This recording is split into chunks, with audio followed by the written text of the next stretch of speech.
Bonjour et bienvenue dans Elle d'Afrique, l'espace de parole où les femmes africaines racontent leur parcours, leurs défis et leurs moments de bascule avec sincérité et humanité. Aujourd'hui, je reçois Sarah Bilolo, créatrice de mode congolaise au parcours marqué par la transmission, la résilience et la force de créer à partir de l'épreuve. Bonjour Sarah, un plaisir de vous avoir. Bonjour, merci beaucoup de me recevoir déjà sur votre plateau. C'est un très grand plaisir.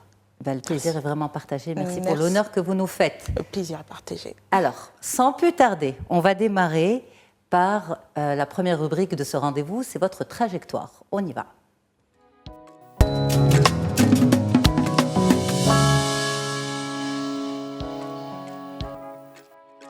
Alors Sarah Bilolo, aujourd'hui vous êtes une créatrice de mode, mais avant d'arriver à ça, en fait, il y a eu les ambitions de la maman, le rêve du papa, vous au milieu, justement.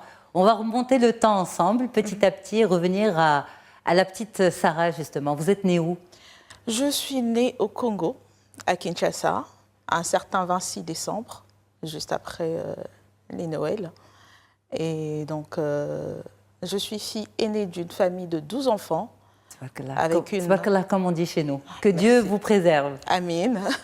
Et donc, j'ai une mère qui est couturière et un père qui est employé quelque part.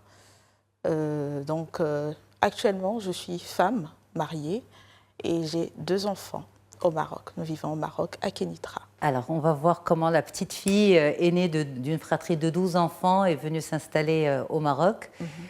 Vivre la maternité, vivre son statut de femme aussi au Maroc. Alors, vous avez toujours grandi dans les tissus, dans la création. Votre maman est-ce qu'elle est encore couturière? Elle est toujours couturière, mais ce n'est pas sa passion. C'est vrai. Elle s'est retournée vers la cuisine. Ça, c'était sa passion. Oui, c'est sa passion. Ok. Mais vous avez grandi au milieu des tissus. Au milieu des tissus, des machines à coudre, depuis toute petite. Hein. À la maison, on avait 4 machines à coudre. Et donc, dès que tu passes, si tu as un fil à recoudre, tu passes, tu peux te servir de la machine. Tu peux te servir, voilà. Exactement. C'est ce que vous avez fait? Parce que très petite déjà, vous avez commencé à manipuler tout ça, à faire les vêtements de vos poupées, c'est ça? Bien sûr. Étant née d'une famille de 12, c'est déjà une responsabilité. À 2 ans, tu as déjà une petite sœur, à 3 ans, voilà, et ça suit. Et donc, j'avais la responsabilité de veiller sur mes petites sœurs. Okay. Je veillais pendant qu'eux jouaient. Et j'ai ressenti le besoin, à chaque fois qu'elles étaient en train de jouer et tout, il y avait de manque de tenues. Moi, j'aime bien réaliser certaines choses. Et quand il y avait un mariage, une histoire qu'ils doivent raconter, je les ai dit, attendez, je vais vous faire une robe de mariée. Quand elles voulaient marier leur poupée, en fait. Exactement, pour faire des histoires. Et j'étais leur styliste, la styliste de leur poupée. Et ma mère, en voyant cela, elle m'a dit, je vois que tu as ce don-là. Et tu sais très bien de le faire. Donc, va voir ton père et dis-lui que tu vas faire la couture. Ça, c'était... vous aviez quel âge à ce moment-là? Je pense 8 ou 10 ans, hein, par là. OK. Ouais. Et donc, je suis allée voir mon père. Comme tout père qui se respecte, il m'a dit non, la couture, non. Okay. Tu vas faire la couture à la maison. Il faudra essayer de tripoter un peu et tout. Mais tu vas faire la médecine. Moi, je te vends en médecine. J'aime aussi la médecine. Et donc, alors, moi, j'ai deux questions par rapport à ça. D'abord, la petite fille que vous étiez à 8 ans, quand votre maman vous dit « Ah, toi, tu vas faire couturière », comment vous l'avez vécu? Enfin, qu'est-ce que ça a fait bouger en vous? C'est-à-dire, est-ce que vous êtes vu dans ça ou vous vous êtes simplement dit « Je vais faire comme maman ». Ça, c'est ma première question. Et ma deuxième question, c'est aussi, je ne sais pas si vous avez eu cette conversation, peut-être une fois adulte avec votre mère, c'est quand votre papa a dit non, la couture c'est la maison, pourtant c'était le métier de sa femme. Alors, lorsque ma mère m'a dit que va faire la couture, elle voyait la vision qu'il y avait, la passion que j'avais quand j'étais sur la machine à coudre, je créais. Et donc, j'ai aimé. Parce que c'était vraiment, c'est un don qu'elle m'a transmis, j'ai aimé. Mais j'ai grandi avec plusieurs visions, plusieurs casquettes. J'aime aussi la médecine. J'ai regardé des films où on parle de médecine, traité. Et donc, le lien entre la première fille Et son père, vous le savez, c'est très fort. Ouais. Donc, on est plus soudés avec mon père. Et donc, je me suis orientée vers la vision de mon père. Oui. Mais tout en restant amoureuse de la couture. Voilà. Mais ma mère ne l'a pas pris trop mal parce que chez nous, le père, c'est lui le visionnaire. C'est lui qui voit les choses. Tant qu'il pourvoit aux besoins pour la médecine, tant mieux. Mais on laisse tout entre les mains de Dieu. Bien sûr, alhamdoulilah. Et ici aussi, hein, d'ailleurs, je crois qu'on est de nombreux pays africains à être unis par la foi, quelle que soit la religion, mais la foi est très forte. Donc, Sarah décroche son bac. Oui. Et à ce moment-là, qu'est-ce qui se passe? Je décroche le bac. Déjà, en grandissant, je disais que je ne veux pas étudier au Congo. Dès que j'ai mon bac, je quitte le Congo. Et ma vision, c'était le Canada. Canada ou rien. Et la bourse arrive, c'est le Maroc. J'étais choquée. Je ne connaissais pas le Maroc, en vrai, l'image qu'on avait. Et c'était un peu compliqué. Je me rappelle, ma mère a pleuré. Elle ne voulait pas que je quitte la maison. Mon père a dit non, on la laisse partir. Qu'elle se lâche un peu de la famille, elle va grandir. Arrivée au Maroc, c'était autre chose. Hein. J'ai beaucoup aimé le pays. Vous êtes arrivée dans quelle ville? Je suis arrivée, déjà ma bourse était à Kénitra, mais je suis arrivée à Casa, je passais quelques semaines et puis je me suis installée à Kénitra. Alors quand vous dites ma bourse est arrivée, vous aviez demandé une bourse pour le Canada au départ ou c'est une bourse ouverte? Alors, au départ, j'ai demandé une bourse pour le Canada, ça n'a pas marché et mon père a trouvé une bourse pour le Maroc. C'est là que ça a marché. Comme je vous l'ai dit, que Dieu sait faire les choses. Et une fois arrivée au Maroc, je me suis installée à Kénitra et j'ai commencé à vivre ma vie d'étudiante. Et après, je me suis lancée pour changer la vie parce que la deuxième année, ma petite sœur la deuxième est venue. Donc, il fallait essayer de l'orienter. J'ai changé de ville pour aller à Marrakech. Alors, à l'époque, donc c'était pas médecine en fait ce que vous avez étudié? C'était pas médecine. Voilà, c'était quoi? Économie. Et pourquoi? C'est Dieu qui a fait tout cela.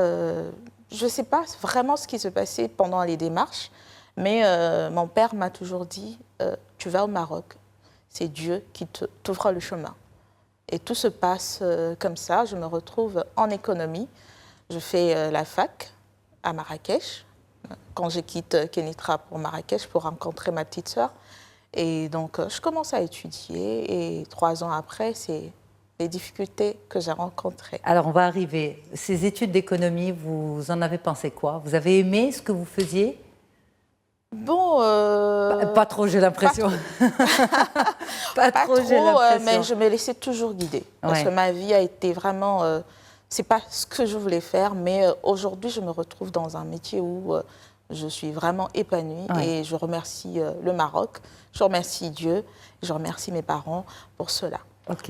Donc, 3 ans de maîtrise. 3 ans après, oui. 3 ans après, certaines difficultés arrivent. Oui. Lesquelles? Ça, c'est les challenges, on va dire. Exactement. Ça, c'est les challenges. Mais on est obligé d'en parler maintenant. On ne peut pas les laisser à la deuxième partie de l'émission parce que normalement, dans l'émission, on a le parcours, on a les challenges et après, on a la transmission. Mais en fait, ce sont vos challenges qui vont faire basculer votre parcours et donc on est obligé de parler de challenge maintenant. Exactement. J'ai commencé à travailler dans une agence d'assurance. C'était très bien. C'est là que je découvre vraiment le vrai Marocain, parce que je travaille avec eux pendant 6 mois. Et juste après, je suis allée dans les centres d'appel. C'est là que je rencontre mon mari qui a fait l'entretien avec moi. Et tout il est de quelle nationalité? Un Congolais. Congolais aussi. Un Congolais qui se respecte. Et donc, nous avons commencé à travailler. Après, je me suis dit, je vais dans mon placard. Mais pardon, il y a un truc qui m'échappe. Après les 3 ans, vous aviez décroché votre diplôme? Oui. Oui, donc vous aviez votre licence en poche. En économie, oui. En économie, et là, vous allez... Je me cherche professionnellement. On se cherche professionnellement, ok. Mais à ce moment-là, est-ce que vous aviez dû prendre un peu de tout sans forcément de passion parce qu'il fallait subvenir aux besoins de la petite sœur? Bien sûr. Il fallait trouver un emploi, quelque chose pour payer le loyer et manger, et voilà. Donc, juste après, je me dis, je vais retourner dans mon placard pour trouver ce que j'aime, pour m'épanouir.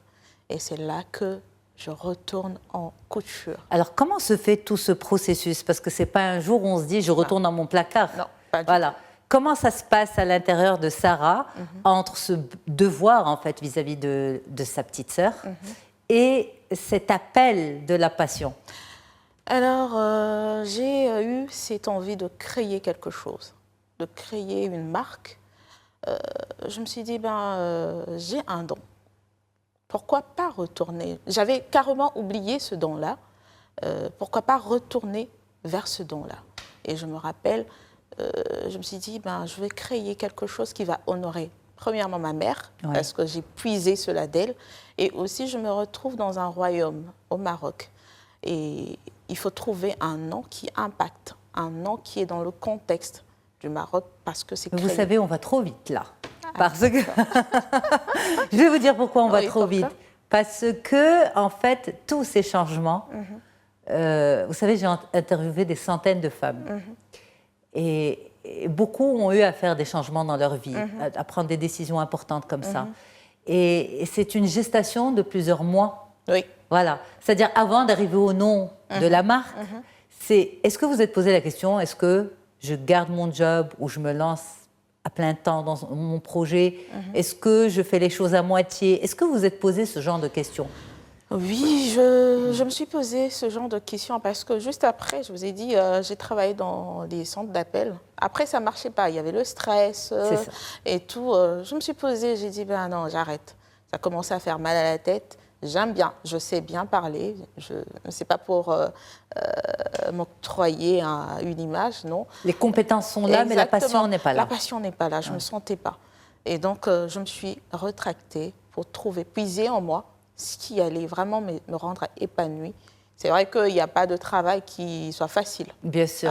Tout est difficile, le stress est partout, mais je me sens mieux en couture. Ok, alors vous savez, j'ai tellement envie de creuser dans les challenges qu'on va passer tout de suite à notre rubrique sans Très phare. bien. On y va.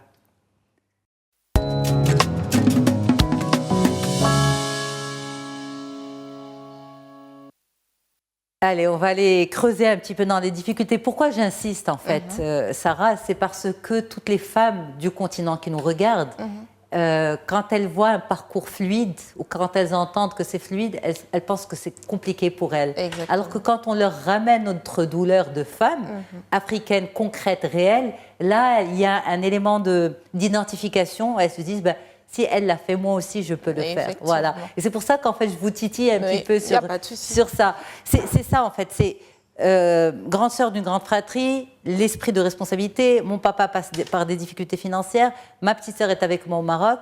Je dois travailler, mais au bout d'un moment, je ne suis pas bien dans ce que je fais et donc je dois aller vers une passion.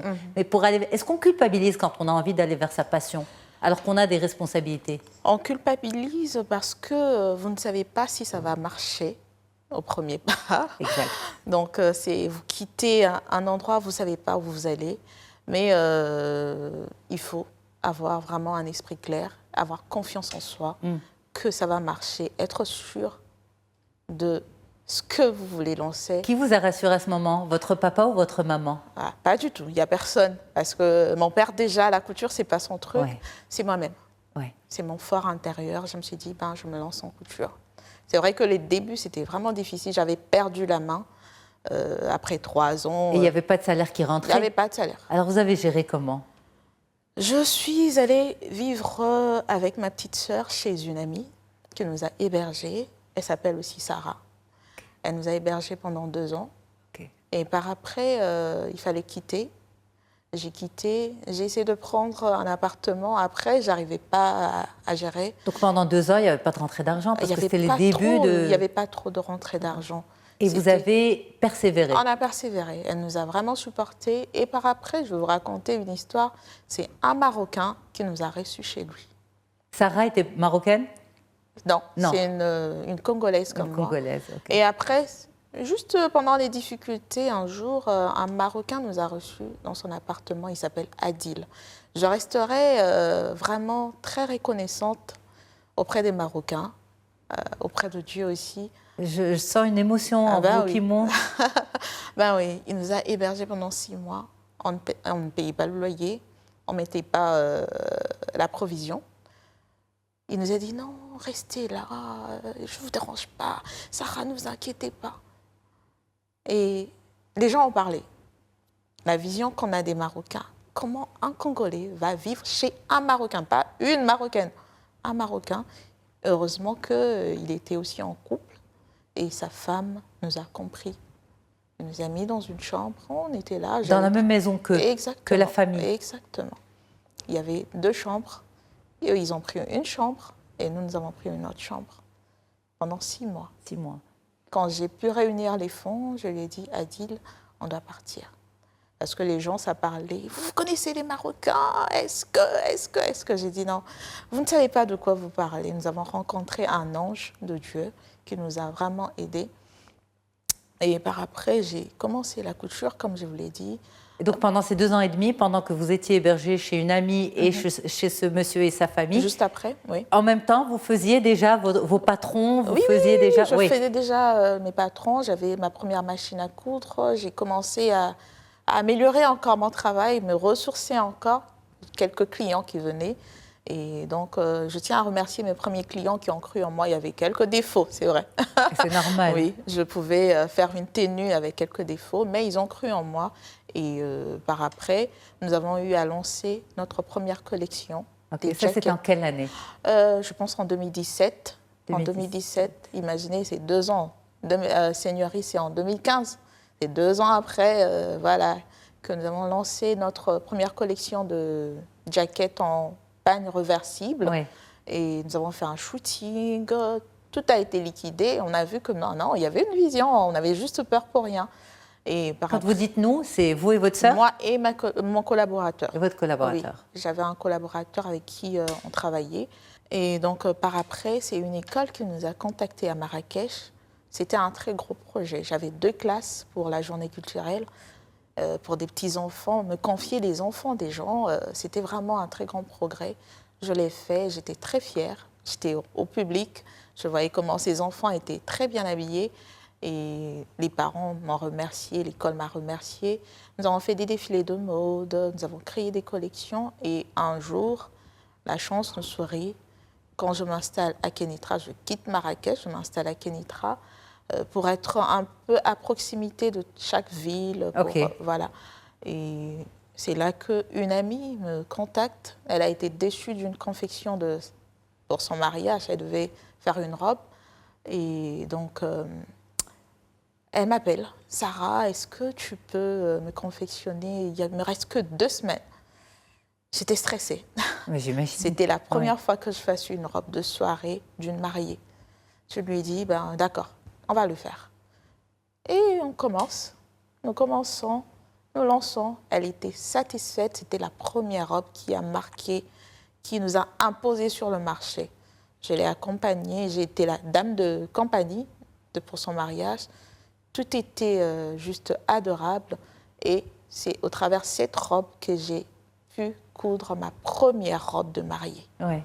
Et depuis aujourd'hui, en 2015, nous avons fait, je pense, plus d'une dizaine de robes de mariée, accompagnées avec des robes des soirées. Sans stress, avec moins de stress. Avec le stress. Le stress doit rester. Le travail avec la mode, c'est stressant, oui. Mais on aime. Ok. Alors, vous êtes arrivé au Maroc par hasard. Ok. Vous ne vouliez pas venir. Vous auriez pu retourner. Oui. Vous auriez pu revenir dans votre pays et vous lancer dans la mode. J'avais un billet aller-retour en plus. Oui. Le premier avec lequel vous êtes arrivé, c'est ça. Et vous n'avez jamais pensé aller vous lancer au Congo au lieu du Maroc? Le Congo, non. Non. Je suis tellement amoureuse du Maroc que si on me demande de choisir entre Maroc et Congo, j'aime mon pays, mais je préfère le Maroc. Oui. Est-ce que votre papa sera content d'entendre ça aujourd'hui ou votre maman? Est-ce qu'ils seront... Non. C'est personnel. C'est vrai, c'est personnel. C'est personnel, c'est une vision, c'est pour ça que je me suis installée. Et voilà. Alors, justement, on arrive aux dernières minutes de notre échange. On va parler aussi du rôle de cette marque dans la transmission et la transmission aussi de l'identité africaine. On y va.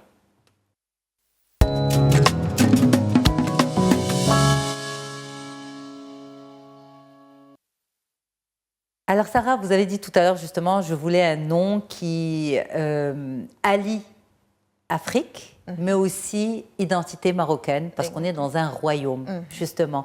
Vous avez choisi un nom seigneurial, seigneurie, exactement, mais c'est pour ça que, voilà, seigneurie, pour faire référence justement au fait d'être dans un royaume. Vos inspirations, vous les prenez d'où? Justement, vous les puisez où? Et est-ce qui vous aide dans cette transmission culturelle africaine? Très bien. Je m'inspire déjà auprès des personnes fortes qui m'entourent. J'ai ma famille, mon mari et mes enfants qui m'entourent. Et aussi, j'ai des mentors. J'ai une dame qui est au Nigeria que j'aime bien suivre. J'ai une dame aussi en France que j'aime bien suivre. La créativité, c'est ce qui fait notre fort. Et aussi cette envie de continuer malgré les difficultés, malgré tout ce qu'on rencontre. Et le fait que les gens croient en moi, c'est ce qui fait notre force. C'est ça. Et justement, tous ces éléments font partie de... Parce que quand on dit un habit, c'est une création artistique. Et l'art est là pour transmettre des choses. Bien sûr. Vous transmettez quoi à travers votre art? Je transmets la confiance.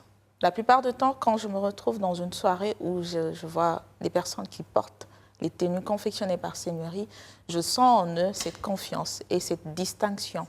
Voilà. Et donc, une personne qui vient vers moi, qui n'a pas confiance en elle, je le transmets cela. Je lui dis que non, vous êtes belle, parce qu'on a toutes des morphologies différentes. Oui, il y a une autre qui viendra, qui sera un peu, non, moi, ma taille. Non, il suffit juste de bien sculpter la tenue, que ça tombe super bien, avec un très bon tissu, avec une matière de qualité, et le tour est joué. Et aussi, notre fort, c'est aussi l'écoute. Nous ne sommes pas là juste pour faire de l'argent ou pour coudre, non. Nous discutons, nous échangeons. Comme nous échangeons là, je vous explique, non, votre modèle, ça n'ira pas à votre morphologie. Nous essayons, c'est vraiment un entretien. Et par après, la personne se lie et la personne est ravissante. Vous avez déjà testé les tenues marocaines, les caftans? Vous avez déjà essayé de faire ça? J'ai déjà testé le djellaba. Oui. Oui, le djellaba, j'ai testé, je n'ai pas d'image, pour hommes, pour femmes aussi. Et donc, avec des touches congolaises? Avec des touches congolaises. Avec toutes touches. Mais actuellement, nous sommes en train de voir comment est-ce que nous allons le faire sur toute tunique cet été. Parce que j'ai trouvé des personnes qui peuvent faire la broderie. Et voilà, on va essayer d'apporter une touche sur nos tenues en pagne, en wax. Parce que comme là, j'ai mélangé le wax et le cuir, par exemple. Et pourquoi pas essayer d'apporter une touche vraiment de la culture marocaine sur nos tenues.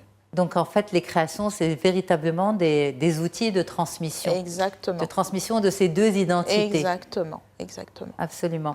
En tout cas, Sarah Bilolo, c'était un plaisir de vous recevoir. Le plaisir est partagé. Merci infiniment d'être venue avec votre authenticité féminine, congolaise, marocaine, je peux dire aussi. Bien Ça fait combien d'années que... je suis là depuis 2011. Depuis 2011, exactement. Je suis marocaine. Voilà, on ne vous l'enlève pas. Oui. On ne vous l'enlève pas du tout. Merci beaucoup, Sarah Bilolo. Merci beaucoup, c'est à bientôt. Un plaisir. Merci. Merci à toutes et à tous. Un grand merci à toute l'équipe en régie. Et puis, n'oubliez pas de retrouver justement cet épisode dans son intégralité sur la chaîne YouTube de Média TV Afrique. À bientôt.